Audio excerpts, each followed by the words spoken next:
Bonjour à tous, je vous invite à vous abonner à cette chaîne, à aimer, à partager, à commenter ces vidéos, c'est très important. C'est une manière de nous soutenir. Merci à vous tous.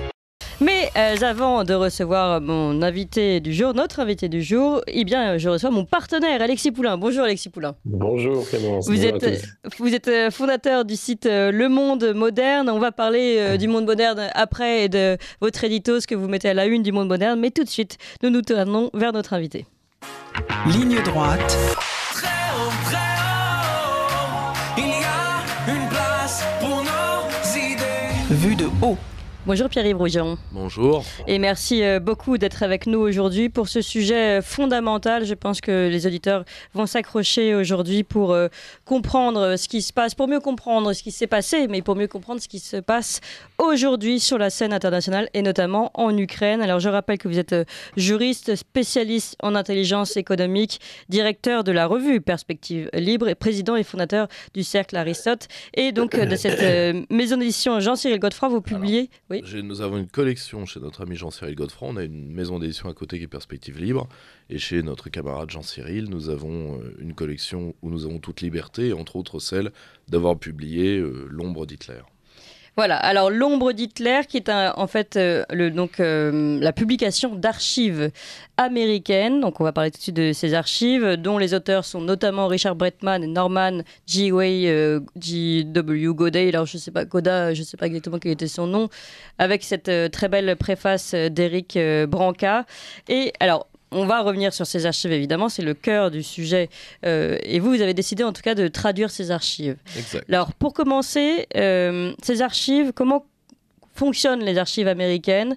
Là, c'est une loi de 1998 qui a déclassifié 8 millions de pages de documents américains sur les crimes de guerre nazis et qui ont donc, encore une fois, enrichi nos connaissances sur les crimes nazis pendant la guerre et sur le sort réservé aux criminels présumés après la guerre. Alors d'abord, parlons de ce système américain qui permet de déclassifier des documents très très importants. Je ne suis pas sûre qu'on ait l'équivalent en France. Alors, en France, on a déjà un secret de défense plus un secret des archives qui, déjà porte sur des décennies.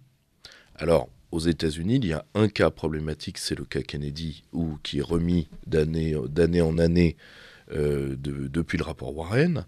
Mais mis à part ça, dans les grandes lignes, je dis bien dans les grandes lignes, l'accès aux archives américaines est assez libéral, tout simplement parce que pour un État jeune, comme le sont les États-Unis, et ça se voit quand on parle avec des historiens américains, vous leur parlez de Roosevelt, c'est la préhistoire déjà, donc qu'on déclassifie ça ne pose aucun problème. Et comme ils ont une sorte de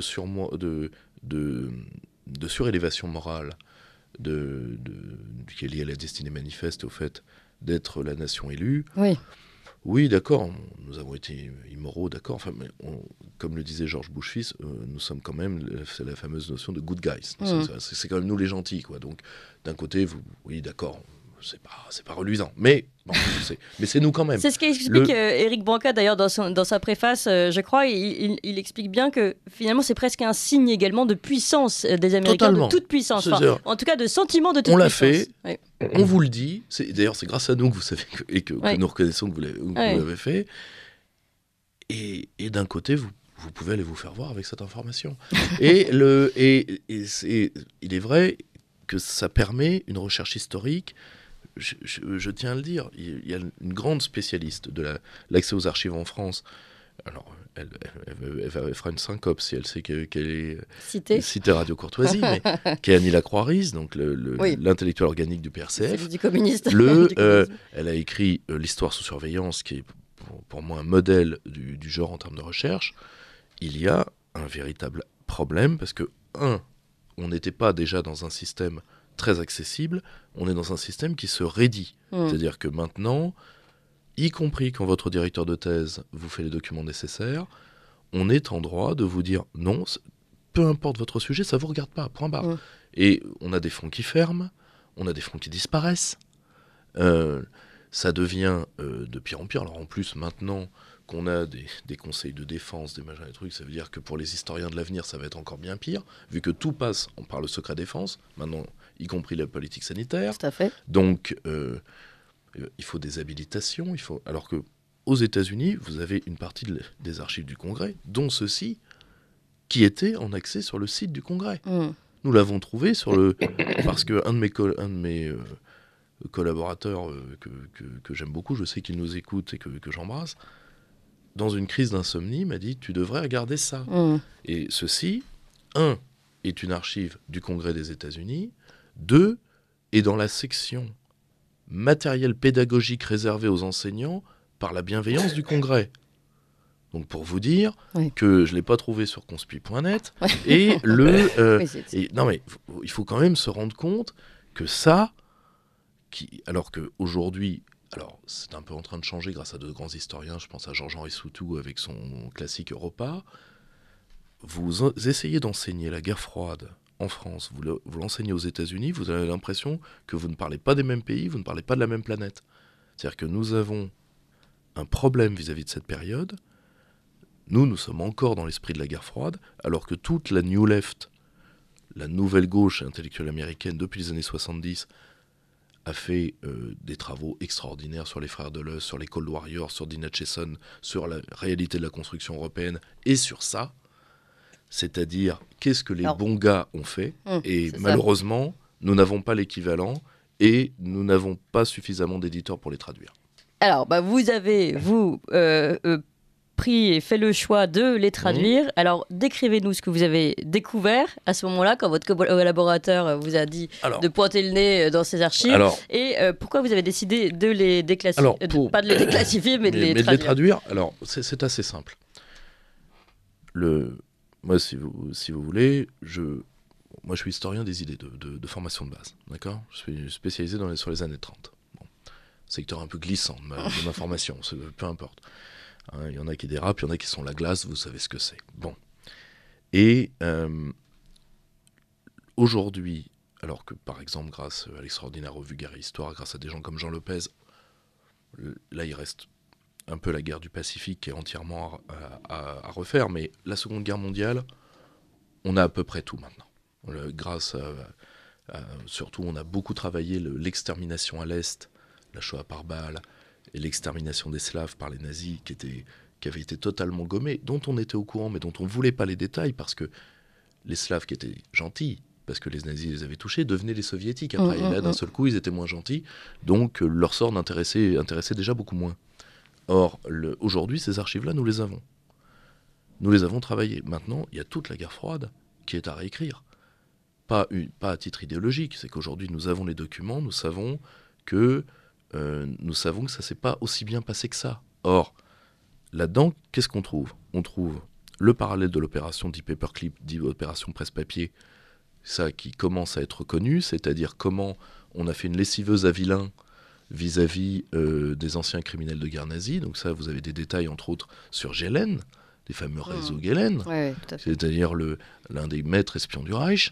Donc, vous avez ces gens-là. Là, on a des détails. Et là, vous avez en plus toute une partie qui concerne l'Ukraine, sujet légèrement d'actualité en ce moment, pour vous dire comment on a maintenu pendant la période de la guerre froide les réseaux bandéristes, que certains des pires assassins, Stéphane Bandera lui-même, ont été protégés par les Américains. Stéphane Bandera, jusqu'à ce qu'il rencontre par hasard quelqu'un du KGB, pas de bol, alors qu'il était protégé par les services allemands.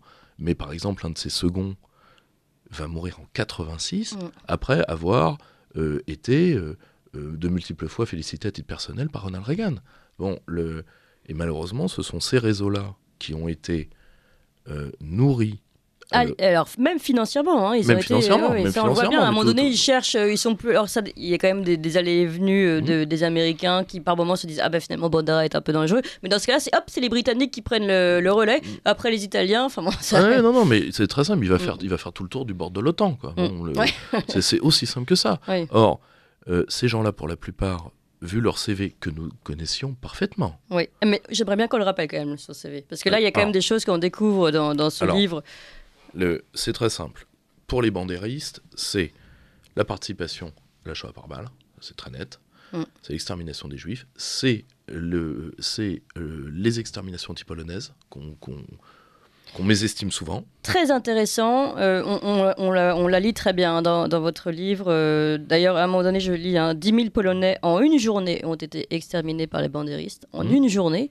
Très intéressant, parce qu'aujourd'hui, j'ai l'impression que les Polonais l'ont oublié. On voit tous ces Polonais très, très, aujourd'hui, pro-Ukraine. Si vous voulez, il y a une fixette de l'identitarisme polonais sur la question russe. C'est ça. Qui annihile les crimes pour faire anti-polonais. Confiance, je rappelle que depuis ce qu'on appelle la révolution du Maïdan, pour en rigoler 2 minutes, mon camarade Romain Bessonnet, je pense, a traité ce sujet-là en long, large et en travers. Le 9 janvier, qui est la Saint-Bandera, si vous voulez, enfin, l'anniversaire de Stéphane Bandera, est révéré par le régime, que la Pologne le supporte, mais d'un côté, on peut dire exactement la même chose, c'est l'impérialisme allemand. Que les Polonais aient très mal vécu la présence soviétique, c'est indiscutable, et personne ne les critique là-dessus. Personne ne supporterait d'être occupé, et le sort de la Pologne a été fort triste. Personne ne le nie. Le problème, c'est que l'Allemagne a humilié la Pologne pendant des siècles. Aujourd'hui, elle le fait encore diplomatiquement. Ça semble pas nécessairement les gêner. Donc, il y a une fixette sur Moscou qui, avant tout, nuit aux intérêts polonais. Moi, à titre personnel, je suis pas polonais, j'ai pas de légitimité particulière. Non, mais ça paraît étonnant. Mais ça, quand même, paraît étonnant, surtout quand vous poussez quelqu'un comme Zelensky, dont les liens avec les néo-bandéristes sont quand même non dissimulés. Non dissimulés. Or, quand vous voyez ce dont ces hommes-là ont été capables, pas d'un point de vue militaire, ce sont des troupes supplétives, donc c'est fondamentalement des tueurs de femmes et de gosses. Fondamentalement. Et d'un point de vue militaire, le Reich a surtout eu à s'en plaindre. Donc, ce ne sont pas de grands soldats. Oui. D'ailleurs, à un moment donné, on voit cette dissension au moment où ils sont alliés avec le Reich, du Reich qui trouve que finalement, parfois, ils desservent la cause. Ils vont, d'ailleurs, Bandera affirme à un moment donné, nous devons en finir avec eux, les Juifs, il reste finalement des Juifs qu'ils veulent finir de tuer à la machette. Donc on voit quand même la stratégie bandériste, si on peut appeler ça une stratégie. Et à côté de ça, oui, le Troisième Reich est très gêné parce que finalement, ça dessert leur cause. Appeler ça une cause. Si vous voulez, ce sont des chiens fous qui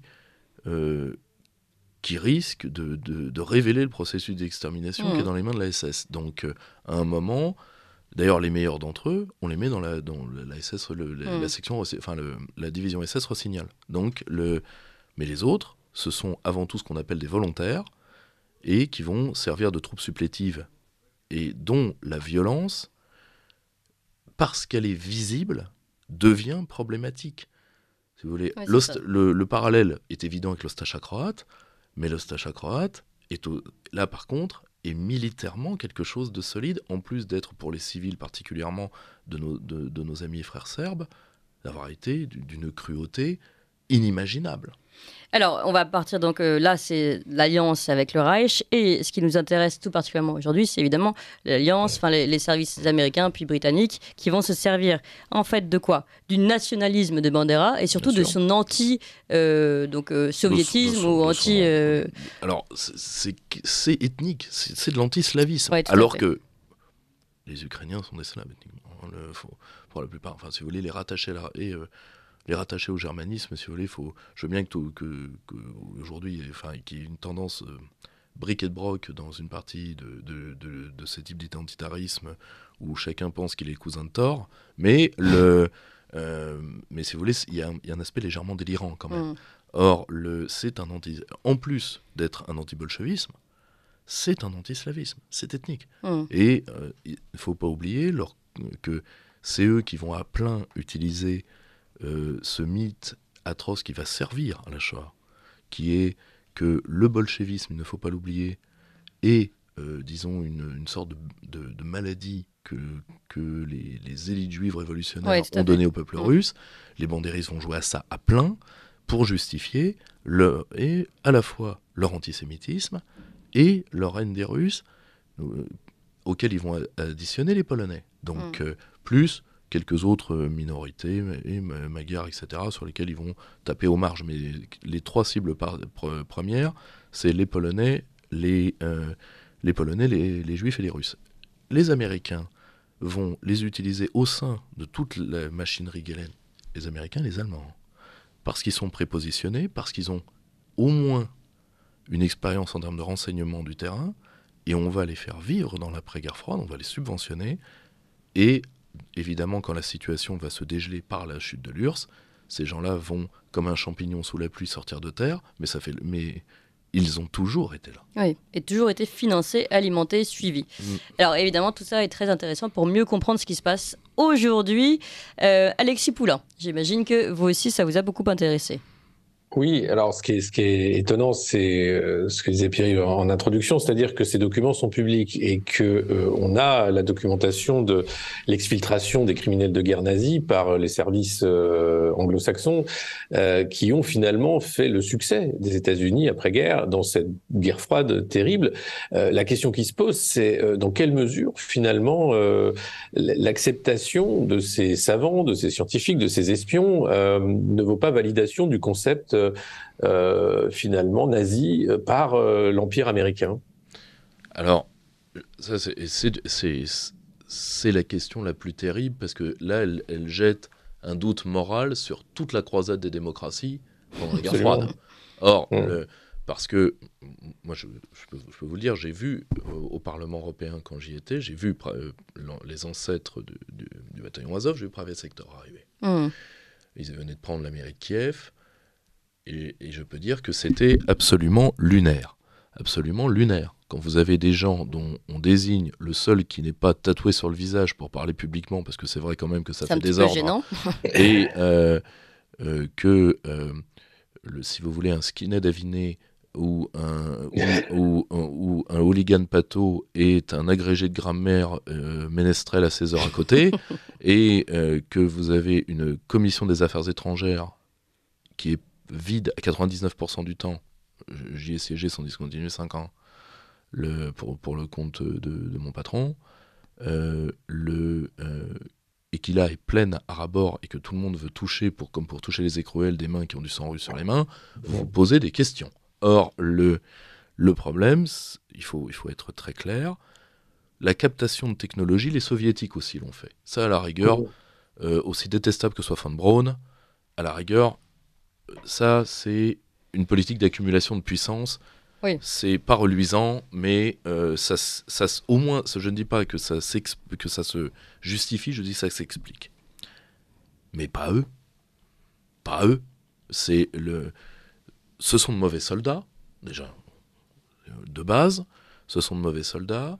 Ce sont des gens qui discréditent à peu près toutes les causes qu'ils touchent. Et leur utilité sur le terrain, enfin, il faut comprendre que les services américains les ont nourris pendant un demi-siècle pour une utilité qui est toute relative. Or, oui, finalement, on a l'impression qu'ils n'ont pas apporté grand-chose. À part de la discorde, Donc, et le problème, c'est qu'à la fin, vous terminez à ce qui s'est passé à l'ONU il y a 48 ou 72 heures. C'est-à-dire que les Russes, alors il est vrai, pour souligner le problème ukrainien, mais je rappelle qu'il y a contre la promotion du nazisme un vote par an à l'ONU. Oui. Donc ça date de bien avant le déclenchement de l'opération dite spéciale ou de la guerre d'Ukraine, appelez-la comme vous voulez. Mais le problème, c'est que maintenant, les Occidentaux s'opposent, et les Européens, alors que les Français qui ont été les Américains s'y sont toujours opposés. Bon, oui, maintenant les choses sont claires quand on lit vos archives. Si vous voulez, on va pas taper sur les troupes supplétives, qui ne sont que des troupes supplétives, parce que on les enverra au carton. Et d'ailleurs, là, on les envoie au carton. Oui, tout à fait. C'est très intéressant. Mais que les Français... À la fin, ils lisent et ils nous dérangent, on va les éliminer. Oui, bien sûr. Ils sont éliminés avant par les Soviétiques. Mais quand on se rend compte que les Français qui ont été victimes de ça, qui ont été... Moi, à titre personnel, je me suis fait mis de déporter pour fait de guerre. Donc, si vous voulez, ça me fait moyennement marrer. Donc, que les Français se permettent ça, et qu'aujourd'hui, on pardonne... et que même des gens qui étaient, disons, des têtes du débat public en France, quand ils se sont plaints des amitiés ukrainiennes, je pense à Arnaud Klarsfeld, on leur a Oui. gentiment dit 2 tons en dessous, que on se permette ça, c'est je pense qu'il y a une déchéance majeure de la respectabilité morale de l'Occident, qui a eu un effet géopolitique aujourd'hui total, c'est que notre parole ne vaut plus rien. Ce qui pour moi est la grande révolution géopolitique de ce temps, c'est que pour la première fois depuis 3 siècles, la parole occidentale ne vaut plus rien. Alors, on continue de parler de ces archives publiées par Pierre-Yves Rougeron et cette collection Jean-Cyril Godefroy, qui est donc une collection amie, si j'ai bien compris, pour expliquer. L'ombre d'Hitler, les services secrets américains et les criminels nazis pendant la guerre froide. On fait seulement un rapide point sur les informations avec Emmanuel Noël. Ligne droite, Très haut, il y a une place pour nos idées. vue de haut. Donc nous sommes toujours avec Pierre-Yves Rougeron, juriste, spécialiste en intelligence économique, directeur de la revue Perspective Libre, président et fondateur du cercle Aristote, et puis toujours avec Alexis Poulain, fondateur du site Le Monde Moderne. Nous parlons aujourd'hui de ce livre, un livre finalement qui est la traduction d'archives américaines, L'ombre d'Hitler, les services secrets américains et les criminels nazis pendant la guerre froide, aux éditions Jean-Cyril Godefroy. Nous en parlons depuis maintenant un bon moment. Je pense que pour les auditeurs, ces archives commencent à être assez claires sur ce qu'on peut y trouver, et notamment le rôle des services secrets américains et britanniques ensuite vis-à-vis de ces nationalistes tels que Bandera et d'autres, puisqu'il n'y a pas que Bandera, mais aujourd'hui je pense qu'on va rester concentré sur Bandera. Ce qui est intéressant avec Bandera, c'est qu'aujourd'hui même, le président ukrainien Volodymyr Zelensky, qui est célébré par tous, lui-même célèbre Bandera, et lors d'une interview a expliqué que pour lui c'était un héros et que c'était cool, entre guillemets, je reprends vraiment ces termes, que ce héros soit célébré régulièrement dans son pays. Donc quand on voit le rôle de et surtout ce qu'a joué Bandera en Ukraine et comment les Américains l'ont utilisé, cela pose beaucoup de questions, et ça pose la question aussi de ce lien Amérique-Ukraine depuis le début, finalement. Dans la géopolitique ukrainienne de la guerre froide, dans la géopolitique américaine, l'Ukraine joue un rôle fondamental que Brzezinski, par exemple, avait expliqué. C'est-à-dire qu'il y a une obsession américaine du détachement de l'Ukraine. Le financement de ce grand détachement commence dès la fin, même pendant la période soviétique. Il va s'intensifier au fur et à mesure que la transition post-soviétique va mal se passer, avec évidemment le passage Gorbatchev-Yeltsin qui va être catastrophique, et tout le règne dit de la famille, donc du clan Yeltsin, qui va, il faut quand même le rappeler, la Russie perd un tiers de son PIB, l'espérance de vie moyenne chute d'entre 6 et 7 ans, et l'OMS, avec le crédit qu'on peut donner à l'OMS, peu importe, avait chiffré le bilan humain à près d'un million de tués par la dégradation des conditions sanitaires, sociales et autres. Bon. Au fur et à mesure, on va mettre la main de plus en plus sur l'Ukraine, parce qu'il y a une obsession américaine sur l'Ukraine, il y a une obsession otanienne sur l'Ukraine. Ouais. Et cette obsession otanienne, elle vient de qui ? Elle vient des Allemands. Pourquoi ? Parce que, comme le dit magnifiquement Hélène Carrère-Dancos, il y a un regard de propriétaire de l'Allemagne sur l'Ukraine. Pourquoi ? Parce que n'oubliez jamais que l'Allemagne plonge le monde dans la guerre en 14 pour ce qu'on appelle les buts de guerre, ce que les historiens allemands appellent les buts de guerre de l'Allemagne impériale, c'est-à-dire les plaines d'Ukraine, qui sont parmi les plaines les plus fertiles d'Europe, sont beaucoup trop belles pour des mains slaves, nous allons y remédier. Ça nous appartient de droit. Or, l'Allemagne n'a jamais changé d'idée vis-à-vis de ça. Jamais. Elle avait fait des latifundia gigantesques pour les dignitaires nazis en Ukraine. Vous savez, selon cette coutume germanique, que les soldats allemands venaient avec un lopin, une sorte de quittance pour un lopin de terre, ce qui est délirant. Par exemple, Göring avait une partie de l'Ukraine, c'était absolument délirant. Quand ils ont pris l'armée rouge sur le coin de la face, ça a été un tout petit peu plus compliqué. Mais l'Allemagne n'a pas changé d'idée. Or, les Allemands vont jouer à plein le dossier ukrainien jusqu'en 2014, où ils sont force attaquante, ça va mal se passer, donc les Américains vont reprendre la main. Romain Bessonnet avait fait un très beau document à l'époque qui s'appelait « L'Europe, c'est la guerre », dès 2014, puisque les hasards de la vie font qu'on y était, donc on a pu témoigner. Donc, et le problème, c'est que l'obsession otanienne va rajouter aux Américains, c'est pour ça d'ailleurs que les Anglais s'y mettent, parce que dans leur obsession anti-russe, qui est une extension de l'ancien grand jeu, et donc tout le monde va vouloir mettre une pièce dans le jukebox ukrainien. Le souci, c'est que, l'hypothèse géopolitique de l'effondrement certain de la Russie, si vous leur piquez l'Ukraine, n'est pas certaine. Vous voulez, c'est une sorte, si vous voulez, de martingale intellectuelle qui est du niveau de tous vaccinés, tous protégés, si vous voulez. Si vous voulez, tout le monde l'a dit, donc là où il y a unanimité, il y a vérité. Mais, si vous voulez, c'est pas certain. C'est pas certain. D'autre part, la Russie, depuis l'époque post-soviétique, maintient, au prix d'ailleurs de son affaiblissement parfois financier, l'Ukraine à bout de bras. Or, aujourd'hui, ce bout de bras, vu que la Russie est en train de prendre les dernières zones utiles du pays, ce bout de bras va arriver directement aux Européens, pour une raison qui est simple, c'est que tout le reste, c'est-à-dire les terres arables, si fertiles, l'Allemagne n'en verra pas la couleur, vu que les boîtes américaines les ont déjà pris, pas de bol. Malheureusement, dans l'impérialisme, on passe selon son rang de gamelle. Gare au dernier, il reste que les miettes. Donc, ce n'est pas uniquement une obsession américaine, il y a tout un board otanien qui va parier sur ce pays, et pour cela, on est prêt à tout, surtout que l'Allemagne, ça l'arrange. Pourquoi ? Parce que déjà, la dénazification allemande, il faut être honnête, c'est du flanc, et ça l'a toujours été, c'est du flanc, et le fait d'avoir une dénazification flanc sur la totalité des anciens territoires du Reich, c'est, quand vous voulez maintenir le mythe de la dénazification de l'Allemagne, c'est beaucoup plus facile si tous les autres pays ont fait pareil. Oui, évidemment. Alexis Poulain.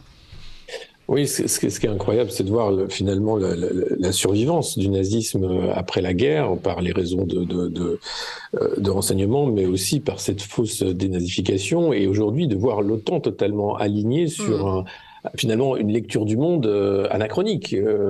On est là dans l'idée de sauver le dollar, d'un impérialisme américain qui n'a plus les moyens de cet impérialisme. On voit l'état catastrophique des États-Unis, et pourtant les partenaires européens foncent tête baissée là-dedans. Je suis pas sûr que ce soit gagnant-gagnant pour l'Allemagne. Je comprends pas vraiment la stratégie allemande dans cette affaire, parce qu'on voit bien Olaf Scholz un peu inquiet, aller en Chine d'un côté et partout. Bien sûr, mais le problème, c'est que n'oubliez pas que le même peuple, en 1943, décide que les convois de prisonniers pour l'Est sont prioritaires sur les convois d'armement. Donc, si vous voulez, le pan-germanisme et la rationalité, pardonnez-moi, il y a un sujet. Donc, il y a un sujet. Donc, le problème, là, est-ce qu'on se rend compte qu'on est allé chercher au fond des poubelles de l'histoire des gens qui, de toute façon, alors certes, sont des supplétifs, donc on va les envoyer au carton, mais est-ce qu'on se rend compte que nous avions trouvé un point sur lequel tout le monde était d'accord, qui était un des angles de notre vie politique internationale, qui était, dans le monde d'après Auschwitz, il faut qu'on fasse mieux que ça, si vous voulez. C'est le mot très beau et très triste du général de Gaulle qui est écrit sur le livre d'or d'Auschwitz. Quel dégoût, mais quelle espérance humaine.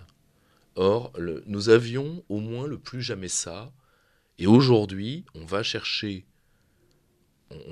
ces gens pour qui, c'est une période bénie, 2, si on les laisse faire, on aura le droit du dessert, ce sera le deuxième tour, et nous n'avons même plus cette unité morale de l'Occident. Nous n'avons même plus ça. Alors que, vous l'avez très bien dit, alors que nous avons les moyens, non pas d'imposer un impérialisme, mais pour employer le terme de Jacques Sapir, de démondialiser un peu à nos conditions, c'est-à-dire moi, c'est l'hypothèse que je défends, c'est celle du Westphalie planétaire, nous aurions tout à fait les moyens, et l'Amérique en a les moyens, ça s'est vu pendant la période Trump, au lieu d'avoir cette gestion raisonnable à partir de nos intérêts, nous fonçons tête baissée dans à la fois le maintien d'un impérialisme déclinant, et pour les Européens, pour arriver au cœur de votre question, à la fois le maintien d'un impérialisme secondaire qui est l'impérialisme germanique, et pour tous les autres, si vous voulez, qui jappent après un impérialisme de ressentiment, c'est-à-dire qu'ils s'accomplissent en tant que laquais des États-Unis, parce que pour eux c'est une part de leur identité politique, mais aujourd'hui, une partie des pays européens sont des caniches qui se frottent sur la patte arrière d'un chien de combat, et qui l'encouragent à aller se battre, parce que de toute façon ils n'en ont plus les moyens, et donc ils vivent par procuration leur impérialisme. C'est terrible. C'est terrible. Et vous nous faites dire que la guerre en Ukraine aujourd'hui est une guerre par procuration. Oui. D'ailleurs, je voudrais qu'on avance un petit peu dans le temps, parce que les héritiers, vous avez commencé à l'aborder, les héritiers de Bandera et des bandéristes, donc alimentés encore une fois par les services secrets américains, sont secteur droit, Azov, qui sont eux sur la scène. Bataillon de représailles. Pardon ? Bataillon de représailles, enfin Voilà. toute la famille. Oui, quoi. voilà, non, mais là, il y en a un paquet, qui sont eux toujours en lien avec les Américains. Et rappelons quand même que pendant Maïdan, les Américains étaient sur place. Hein. On avait Bien même sûr. une secrétaire d'État américaine qui distribuait des petits pains et qui était là pour Madame encourager Victoria le mouvement. Nuland, la femme de Monsieur Kagan, l'homme qui a été Celle d'ailleurs qui a reconnu la présence des laboratoires, peut-être par erreur, des laboratoires Tout à fait, bactériologiques. tout à fait. bactériologistes Et pour en pour Ukraine. vous dire, Monsieur Kagan, qui est le maître à penser, qui est le mentor de l'actuel secrétaire d'État aux Affaires étrangères. Donc, Blinken. de Monsieur Blinken. Donc, pas tout à fait n'importe qui. Tout ça pour dire voilà, que ces liens-là perdurent. Tant que les supplétifs n'auront pas fait leur office, c'est-à-dire de mourir jusqu'au dernier, parce que je ne pense pas que si vous voulez, je prends cette hypothèse de mon ami le grand historien militaire Laurent Henninger, je pense que l'Amérique a modifié sa vision de l'art de la guerre, c'est-à-dire dans l'après-guerre de Corée. C'est-à-dire que l'Amérique se rend compte qu'elle ne sait pas gagner des guerres. Elle ne le sait pas. Et en réalité, et ça c'est aussi une hypothèse défendue par un jeune stratège absolument brillant qui est Benoît Billan, en réalité l'Amérique fait les guerres pour avoir le maximum de dégâts, pour gérer l'après, mais elle ne veut pas, si vous voulez, la guerre c'est une transposition politique. Pour les Américains, non. Nous ne gagnerons pas, c'est pas grave. On va taper suffisamment fort pour que de toute façon l'après nous appartienne. Et je pense que le vrai but des supplétifs sera d'enliser le maximum les soldats russes au prix de leur vie, et ensuite on passera le balai, ni plus ni moins. Alexis Poulain, la question de la fin. Sur la question de la fin, c'est quelle issue pour cette guerre en Ukraine? Est-ce qu'on va avoir une fin rapide, ou est-ce que les Américains, à l'issue des midterms, on verra évidemment, vont continuer de financer cette politique de destruction? Déjà, ça va se jouer en partie aujourd'hui, cette question-là. Oui, Parce c'est que sûr. les Trumpistes ont tout intérêt à tenir parole quand ils disent « les Européens veulent cette guerre, qu'ils la payent eux-mêmes ». Et je pense qu'après, une fois que ça se sera arrivé, je peux vous assurer que ça ira assez vite. Je vous rappelle que l'Amérique a consacré à l'Ukraine cette année autant d'argent qu'elle a consacré à l'Irak à l'Afghanistan pendant la totalité de son occupation. Donc on est dans le délire. Or, Donald Trump n'a pas débuté, quoi qu'on pense du personnage, de sa coiffure, de ses mœurs et de son manque d'éducation, n'a pas débuté de guerre majeure sur son mandat. Il a tout sauf intérêt à mettre les mains dans ce pot de pu. Donc, ce que je crains, c'est soit les démocrates sauvent la mise de justesse, ça m'apparaît quand même compromis, mais admettons. Et puis parfois, les votes peuvent être Léger, aléatoires. Donc, et là, ça continue, mais avec une obstruction interne au Congrès, et le Congrès, c'est quelque chose de sérieux aux États-Unis, on n'est pas à l'Assemblée nationale française. Donc, ça peut tout à fait déjà gêner l'État profond américain, ça c'est le premier point. Deuxième point, soit les Trumpistes bloquent tout. Si c'est le cas, eh bien la guerre d'Ukraine va vers son déclin, et malheureusement, vu l'ambiance de plus en plus sectaire et resserrée que prend le pouvoir de M. Zelensky, puisque M. Zelensky est un homme admirable, mais pour l'instant, il a quand même fait interdire, je crois, 13 partis d'opposition à sa personne. Donc, mais bon, on est en Union européenne, donc la démocratie est une notion large. Mais le problème, c'est que il y a la tentation de Waco, si vous voulez. Il y a la tentation de terminer en beauté, qui est possible. L'armée russe, elle joue une chose qui est assez simple. Elle attend la pluie, la boue et les vents, soit pour les cueillir, soit elle va les laisser pourrir jusqu'au printemps pour les cueillir au printemps. Mais surtout, elle attend les midterms, comme tout le monde aujourd'hui attend les midterms. Oui, c'est sûr. Et l'Amérique, d'ailleurs là les Américains, tous les sondages nous disent que moins de 2% des Américains prennent la Russie pour un adversaire, disons, digne d'obsession. Donc 98% des Américains pensent que cette élection va se jouer sur des faits intérieurs. Donald Trump a tout intérêt à mettre fin à tout ça, ou à contribuer à mettre fin à tout ça. Après, est-ce que ce sont ces hommes à lui qui vont être élus par le Parti républicain ? Nous le verrons assez vite. Oui. Et les rhinos, les républicains in name only, c'est-à-dire les républicains en réalité pro-Biden, maintiendront le soutien à la guerre d'Ukraine. Mais bon, je pense que Donald Trump a quand même beaucoup fait le ménage depuis 2 ans. Donc, j'ai bon espoir que tout ceci se termine. Le problème, c'est que ça va être au prix d'un grand ménage dans l'élite ukrainienne, parce que malheureusement, après, il y aura trop de témoins. Tout simple que ça. Oui, mais c'est en tout cas absolument passionnant, et si ménage il y a, il faut absolument qu'on le suive avec vous également. Merci beaucoup Pierre-Yves Rougiron. Je rappelle les références de ce livre. J'invite à tous nos éditeurs à se le procurer. L'ombre d'Hitler, les services secrets américains et les criminels nazis pendant la guerre froide, aux éditions Jean-Cyril Godefroy. Et merci beaucoup à vous Alexis Poulain, et à très bientôt. Vous appréciez cette émission? Alors aidez Radio Courtoisie à en produire d'autres, en indépendance totale. Rendez-vous sur soutenir.radiocourtoisie.fr. Merci d'avance.